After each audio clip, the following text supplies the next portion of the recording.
আমরা জানি crepe design মূলত 4 ধরনের হয়। একটা হচ্ছে plain base crepe weave, 2 number satin base crepe weave, 3 number reversing এবং 4 নাম্বার হচ্ছে সুপার ইম্পোজিং। সো প্রত্যেকটা ডিজাইনে আমরা শিখবো। জাস্ট এই পর্বটাতে আমরা প্লেন বেস ক্রেপ ওয়েভটা শিখবো। So plain base crepe weave করার জন্য আমাদের এট ফার্স্ট ঘর সিলেকশন করতে হবে। দেখো আমরা এখানে ঘর নিচ্ছি 10 গুণ 10 ঘর। সো 10 গুণ 10 ঘরে যেহেতু আমরা ডিজাইনটা করব, এর অর্ধেক ঘরে আমাদের একটা শাটিন মোটিভ নিতে হবে, অর্থাৎ 5 গুণ 5 ঘরে একটা শাটিন মোটিভ নিছি। এবং এই শাটিনের মুভ নাম্বার আমরা ঘর অনুযায়ী যে কোনো মুভ নাম্বার নিতে পারি। আমি এখানে 2 ব্যবহার করছি। এরপরে আরেকটা মোটিভ হচ্ছে টুইল মোটিভটার ক্ষেত্রে আমরা সম্পূর্ণ ঘরও দেখাতে পারি অথবা যে কোনো একটা সুতার স্ট্রাকচার দেখালে হবে। সো স্ট্রাকচারটা হবে এরকম যে পরের দিকে মূল ডিজাইনের সমান ঘর হবে, কিন্তু টানার দিকে যে কোনো একটা সুতা দেখালেই হবে। তো আমরা যদি এটাতেই আমরা 10 গুণ 10 ঘর দেখাতাম কি হতো তাহলে? টুইল লাইনটা আমরা বরাবর উঠায় দিতাম বা নামায় দিতাম। তো জাস্ট স্ট্রাকচারটা একই, জাস্ট আমরা ফুল ডিজাইনটা না দেখে আমরা যেকোনো একটা সুতার স্ট্রাকচার দেখাচ্ছি। এবং এই সুতাটার আমাদের স্ট্রাকচার হচ্ছে 3 আপ 2 ডাউন, 2 আপ 3 ডাউন। যদি যেকোনো টুইল নিতে পারি, মাল্টিপল টুইল নিতে পারি অথবা সিঙ্গেল নিতে পারি, কোনো সমস্যা নেই। যেকোনো একটা টুইল নিলেই হবে। সেক্ষেত্রে আমি এখানে একটা সিম্পল টুইল ব্যবহার করছি 3 আপ 2 ডাউন এবং 2 আপ 3 ডাউন। এখন আমাদের কাজ হচ্ছে মূল ডিজাইনটা করা। মূল ডিজাইনটা করার জন্য আমাদের এট ফার্স্ট যেটা করতে হবে, দেখো এই সুতাগুলোকে আমি 2 ভাগে ভাগ করছি। দেখো 1 2 3 4 5 এক ঘর বাদ দিয়ে 5 পর্যন্ত গেছি। আবার পরের দিকেও আমরা এক ঘর বাদ দিয়ে 5 পর্যন্ত গেছি। এখন আমাদের কাজ হচ্ছে মূল ডিজাইনটা করা। মূল ডিজাইনটা করার জন্য আমরা এট ফার্স্ট আমাদের শাটিন মোটিভটা আমরা এখানে বসাবো। কিন্তু বসানোর ক্ষেত্রে আমাদের খেয়াল রাখতে হবে যে এই যে আমাদের 2 ধরনের সুতা, অর্থাৎ একটাতে আমরা প্লেন ব্যবহার করতেছি যেটাকে আমি বি দ্বারা দেখাইছি, এবং বাকিগুলোতে আমি শাটিন এবং টুইল মোটিভটা বসাবো। তো দেখো আমরা শাটিন মোটিভটা বসানোর ক্ষেত্রে এখানে দেখো ইন্টারসেক্ট পয়েন্ট হচ্ছে 1 1, অর্থাৎ এখানে আমাদের আপ হবে। এরপরে হচ্ছে এটা হচ্ছে 3/2, অর্থাৎ টানার দিকে 2 এবং পরের দিকে 3, তাহলে আমরা 2 এবং 3 ইন্টারসেক্ট করছে এখানে।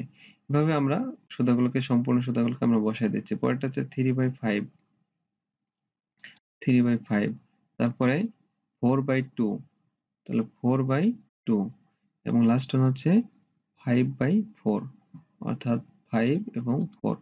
এভাবে আমরা শাটিনটা মোটিভটাকে বসালাম। এখন আমাদের কাজ হচ্ছে এই শাটিন সহ গণনা করে আমাদের টুইল মোটিভটা বসানো। অর্থাৎ তাহলে এই 1টা 2 3 3 আপ হলো, এরপর 2 ডাউন, আবার 2 আপ 3 ডাউন। এভাবে আমাদের প্রত্যেকটা সুতায় আমাদের প্লট মিলাইতে হবে। তো এখন আমাদের কাজ হচ্ছে তৃতীয় সুতার ক্ষেত্রে যাওয়া। এখন দেখো তৃতীয় সুতার এখানে হচ্ছে আমাদের প্লটিং পয়েন্ট বা আমাদের শার্টিং পয়েন্ট। সো এখান থেকে আমাদের গণনা করতে হবে, অর্থাৎ 1 2, তাহলে 3 আপ হলো, 2 ডাউন, আবার 2 আপ, এরপর 3 ডাউন। একইভাবে এভাবে আমাদের সম্পূর্ণ শার্টিন এবং টুইল মোটিভটা বসালাম। এখানে আমি একটা অন্য কালার ব্যবহার করব, যেটা দেখো এই শার্টিন গুলোকে আমি আলাদা চিহ্ন দিয়ে দিলাম, যাতে করে আমি বুঝতেছি এখানে যে শাটিনও আছে এবং টুইলও আছে। এটার জন্য আমি এখানে অন্য কালার ব্যবহার করলাম। যাই হোক, আশা করি সবাই বুঝতে পারছো। এখন আমাদের কাজ হচ্ছে বাকি সুতাগুলোকে আমাদের প্লেন ডিজাইন দ্বারা পূর্ণ করা। অর্থাৎ দেখো এই যে বেস এবং বেস, এখানে যে ফ্লোটিং পয়েন্ট, এটা হচ্ছে আমাদের ফ্লোটিং পয়েন্ট। এখানে আমি প্লেন দিলাম। একইভাবে এখানে প্লেন স্ট্রাকচার যেহেতু 1 আপ 1 ডাউন, সো আমরা এইভাবে দিয়ে দিলাম। এখন দেখো পরের সুতার ক্ষেত্রে এটা লেবেল হবে, অর্থাৎ এই সুতাটা যদি আমাদের ডাউন হয় এখানে আপ। এভাবে আমাদের সম্পূর্ণ ডিজাইনটা আমরা ফিল আপ করতেছি। সো দেখো এটা আমাদের প্লেন বেস ক্রেপ ডিজাইন হয়ে গেল। অনেকের একটা কোশ্চেন থাকে যে ভাইয়া প্লেন ওয়েভ স্ট্রাকচার হচ্ছে 1 আপ 1 ডাউন এবং পরের সুতার ক্ষেত্রে জাস্ট রিভার্স সম্পর্ক হয়। দেখো অর্থাৎ অনেকে বলতে চায় যে এরকম এখানে এরকম এরকম দেখাতে চায় যে এরকম হয় কিনা।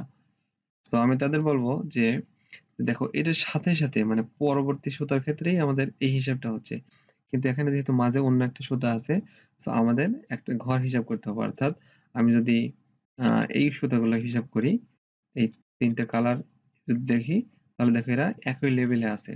তো এটা হচ্ছে আমাদের প্লেন বেস ক্রেপ ওয়েভ। আশা করি সবাই বুঝতে পারছো। যদি কারো কোনো প্রশ্ন থাকে কমেন্ট বক্সে প্রশ্ন করতে পারো।